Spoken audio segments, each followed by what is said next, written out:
हरियाणा के गृह मंत्री अनिल विज का जनता दरबार आज PWD rest house Ambala cantt में आयोजित हुआ। पूरे प्रदेश से हजारों की संख्या में फरियादी अपनी फरियाद लेकर अंबाला कैंट पीडब्ल्यूडी हाउस पहुंचे। हालांकि पिछले शनिवार को गृह मंत्री अनिल विज की तबीयत खराब होने के चलते ये जनता दरबार स्थगित कर दिया गया था, लेकिन बावजूद उसके हजारों की संख्या में फरियादी अपनी फरियाद लेकर आज एक बार फिर जनता दरबार में पहुंचे हैं। जैसे ही गृह मंत्री अनिल विज को इसका पता चला तो उन्होंने अपना स्टाफ भेजकर आए फरियादियों की शिकायतें सुनी। आज एक बार फिर ज्यादातर समस्याएं पुलिस विभाग से जुड़ी आई। पत्रकारों से बातचीत करते हुए गृह मंत्री अनिल विज ने कहा कि हरियाणा के सभी दूर दराज के इलाकों से लोग अपनी शिकायतें लेकर यहां पहुंचते हैं और उनका मकसद रहता है कि वे सबकी शिकायतें सुने और उसका समाधान भी करें।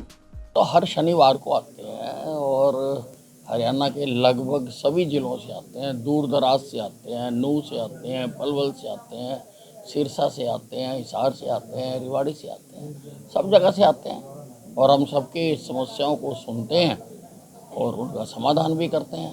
हम जो कंप्लेंट भेजते हैं उसकी इनको एसएमएस से एक्नॉलेज भी करते हैं कि आपकी कंप्लेंट हमारे पास आ गई और फलां अधिकारी को हमें भेज दी गई है और मेरा स्टाफ भी उनको फिर फॉलो करता है। और हर जोन से यहाँ पर डीएसपी भी आकर बैठते हैं और ये भी अपने जोन की जाके सारी शिकायतों का फॉलोअप करते हैं। बिल्कुल फुल प्रूफ सिस्टम बना रखा है जिससे लोगों को इंसाफ मिल सके।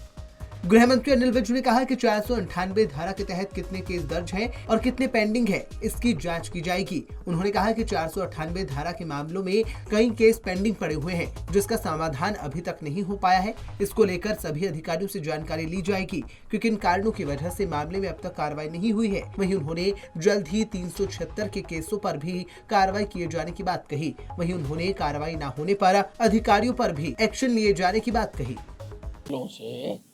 498 के जितने केसेस दर्ज हुए हैं और कितनी पेंडेंसी है आज तक, क्योंकि 498 के मेरे हर जनता दरबार में बहुत लोग आते हैं, लड़कियां रो रही हैं, बिलख रही हैं कि कार्रवाई नहीं हुई। तो उन सारों का मैंने बुलाया है, फिर मैं सारे अधिकारियों को बुलाऊंगा और पूछूंगा भी ये पेंडेंसी क्यों है, क्यों इनके ऊपर कार्रवाई नहीं हो रही, तो वो उसका करूँगा। और इसके बाद मैं 376 का भी सारे केस मंगाने वाला हूँ। 376 के भी बहुत केस आ रहे हैं और यार पेंडिंग कई महीने कई साल लटकते रहते हैं। तो उन सारों का मैं अधिकारियों की मीटिंग बुला के उनके साथ मैं इनकी कार्रवाई करूँगा। ऐसा है, हमने डिटेल मांगी थी तो हमें एसपी ने एक अपनी रिपोर्ट भेज दी कि 98% निपटा दी या 97% निपटा दी, इतनी आई थी इतनी निपटा दी। पर जब हमने उसकी अपने व्यक्तिगत खुफिया तंत्र से जांच करवाई तो पता लगा कि वो केवल एसपी ने डीएसपी को मार्क किया, उसको फाइनल निपटान नहीं हुआ उसका। तो हमने फिर दोबारा पत्र लिखा है कि हमें बताओ कि फाइनल डिस्पोजल कितने केसेस की हुई और हमारी फाइनल जो कितने केस पेंडिंग है जो मैंने रेफर की।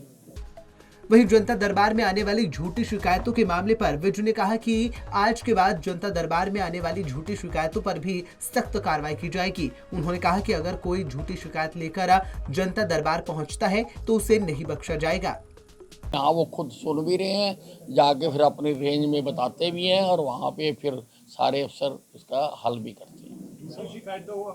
कुछ शिकायतें झूठी भी पाई गई हैं और अब अगली बार हम यहाँ लिख के बोर्ड लगाएंगे कि अगर आपकी दरखास्त झूठी पाई गई तो कार्रवाई की जाएगी। अंबाला में आयोजित हुए अनिल विज के जनता दरबार में आज जहां प्रदेश भर से कई फरियादी अपनी शिकायतें लेकर पहुंचे, वहीं विज ने भी उनकी समस्याओं को सुन उसके जल्द समाधान का आश्वासन दिया। वहीं विज ने दावा किया कि जनता दरबार में आने वाले सभी फरियादियों की समस्या को सुनने के बाद सभी शिकायतों का फॉलो अप लिया जाता है ताकि लोगों को समय पर इंसाफ मिल सके। पंजाब केसरी टीवी के लिए अंबाला से कृष्ण बाली की रिपोर्ट।